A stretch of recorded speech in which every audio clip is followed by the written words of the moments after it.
Hello and welcome to Global Business Insights, where we bring fresh analysis on the main business headlines.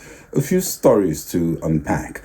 We got mixed results from the technology giants yesterday evening, and the focus later today, when US markets open, will be on Amazon, Meta Platforms, and Apple. Apple also launches its latest $3,500 pricey Vision headset today.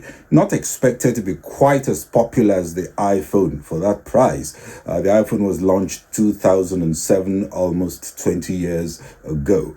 Amazon also saw strong holiday season e-commerce activity, boosting performance in the quarter. Meta also gave a confident outlook and its first dividend. Indeed, technology could get a boost when we look at stocks as markets open later today, although Apple also says they see a decline in China, and we'll discuss what all this means. Another catalyst for markets today is the non-farms payroll data in the US, which gives the first main indicator in 2024 of how the US labor market is doing. Analysts forecast the US added about 180,000 jobs last month, lower than the 216,000 gain in December. And we'll be looking at the major central banks. They all seem to be singing from the same sheet. We saw the Bank of England yesterday holding interest rates at 5.25%, adding that they are moving towards cutting borrowing costs. Are these apex banks winning in the battle to bring down inflation? Are we giving them too much attention? We seem to be learning less and less from these press conferences. And the IMF upgrades its forecasts for growth in 2024 yesterday. We'll also look at what that could mean. First, we look at Apple as it reported December quarter earnings yesterday that outperformed estimates for both revenue and earnings. And this despite a 13% decline in China, one of its most important markets. The loss of market share in China, certainly a red flag for analysts, and its shares fell after hours by about 2.9%. We'll see what happens when markets open. Revenues came in at $119.58 billion compared to $117.9 billion estimated, and earnings per share at $2.18 also beat estimates and up 16% to an all-time high, behind estimates. The most important factors that investors are looking at now are first, the impact of artificial intelligence and the commercial trajectory for new game-changing innovation as AI is embedded into all the products we are used to. Apple's approach seems to be very pragmatic. They're embedding AI in their devices that markets are already using, and with talk of a new device also around. But a previous foray in metaverse and a wide array of wearables makes one wonder if Apple is spreading itself too thin. Will artificial intelligence help it to evolve the new groundbreaking gadget? That's not so clear. Artificial intelligence could easily enable a new player to bypass the big tech giants, completely upending the market as innovation cycles and costs are increasingly lower. Contract manufacturers such as Foxconn no longer work only for big clients like Apple. Some offer dedicated services for hardware startups as well. And Apple's advantage in terms of its R&D budget and its relationship with Foxconn and others may not be as compelling in today's environment. Still, on artificial intelligence, CEO Tim Cook hinted late Thursday afternoon that the company would make an important AI-related product announcement later this year. Also, another issue is about how long can cash cows keep producing the milk, and can Apple replace the iPhone with something different, which customers cannot live without. Today, there is some excitement about initial orders for the just launched Vision Pro mixed reality headsets, but they just start shipping today, so it's early to comment.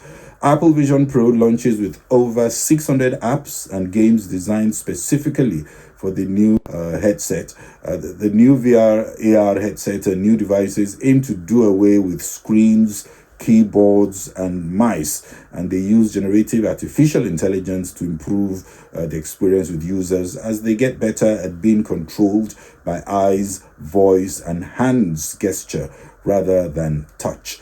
But so far, this is catching on mainly only for gaming enthusiasts, and I doubt if the familiar mouse, screen, and keyboard are disappearing soon. We'll see if the Vision Pro launch helps to take the focus off the market loss in China. iPhone sales grew nearly 6% to $69.7 billion, slightly under expectation, but good enough. A challenged economy and rising youth and unemployment in China certainly is not helping matters, and Apple is pivoting more to India, Vietnam, and other high-growth emerging economies with high disposable income and less local competition. Still, the sheer scale of devices out there, which keeps growing and also strongly integrated in a formidable ecosystem, is an advantage that regulators want to break as they relax barriers for other smaller players like app developers. And Apple, of course, wants us to live in their devices. 2.2 billion active devices in use, up from 2 billion devices last year. A lot of market power.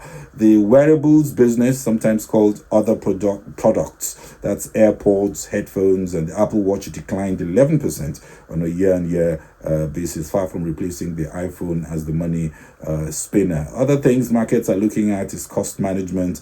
Apple gross margins are improving, reporting 45.9% higher than initially estimated. But Apple needs a winner, a new winner, and quickly. The innovation, quality, and differentiation DNA has to deliver a new iconic product, or the competition will. I think the era of exceptional growth for Apple may be over as we all wait for that new super gadget to hit the market. Amazon is in a much better position with a focus advantage in spaces that are much more difficult to replace. Leadership in e-commerce backed by an extensive logistics machinery with embedded based digital capabilities to deliver speeds and experiences that are very expensive to match is a good place for Amazon to be in. Then it's also a leader in the cloud web services, also seen as a high-growth sector in an increasingly digital world. Amazon Web Services expanded 13% in the quarter from a year earlier, and no surprises, Amazon shares were trading much higher in late trading yesterday as the e-commerce and cloud computing company performed better than expected in the fourth quarter. One challenge for Amazon is the pressure on companies to reduce costs and spend less on cloud resources with higher interest rates for longer and broader economic concerns, but that trend may be receding. Another challenge that is not receding is the increasing regulatory scrutiny over fairness and competition issues, as its huge scale of operations apparently could mean unfair advantages that regulators want to see curtailed. As for Meta, it beat on earnings and revenue in its fourth quarter earnings report and also announced its first ever dividend payment and an additional $50 billion in share buybacks, sending their stock soaring 14% in extended trading. I see the likes of Meta perhaps in a merger of sorts or a strategic collaboration that can better leverage its formidable 2.11 billion active users, better than 2.08 that was expected. And looking at central banks, all three major institutions, the US Federal Reserve, the Bank of England, and the European Central Bank, are holding rates and waiting for more data to see how and when to begin cutting rates. Are we paying too much attention to the apex banks as they seem to be repeating themselves, rehashing what we already know? And if we do get a soft landing in the US, it may be, I think, more because of the massive fiscal push and liquidity infusion that fueled demand even as rates rose. Also, inflation did not come down as quickly, and the economies of Europe and the US were more hit because of cost and supply related factors, which were far more difficult to address as they were often driven by geopolitical and external factors, unlike in the US, which enjoyed more immunity from the geopolitics, even getting a boost for higher levels of production of military and defense equipment, just as production of masks and vaccines helped produce our economies during the pandemic. Supply chain issues in the US were much easier to tackle, and inflation was more sensitive to demand factors, making the Fed tightening more effective. I sense central banks could be setting themselves to fail if they don't manage expectations carefully, as markets go ahead of themselves expecting cuts to further ease and push growth. Meanwhile, there is a lag between tightening and slowdown of activity and a recession, however mild. You can't rule that recession completely out. Andrew Bailey said the bank is expecting to see a slight rebound in inflation over the summer, saying that is unacceptable, but something that they're watching, warning that rate cuts may not come as quickly as many expect. UK Chancellor Jeremy Hunt also said we should remember that inflation never falls in a straight line. Developing economies should be careful not to copy and paste monetary policies. Ghana reduced its rates last week, and so did Mozambique.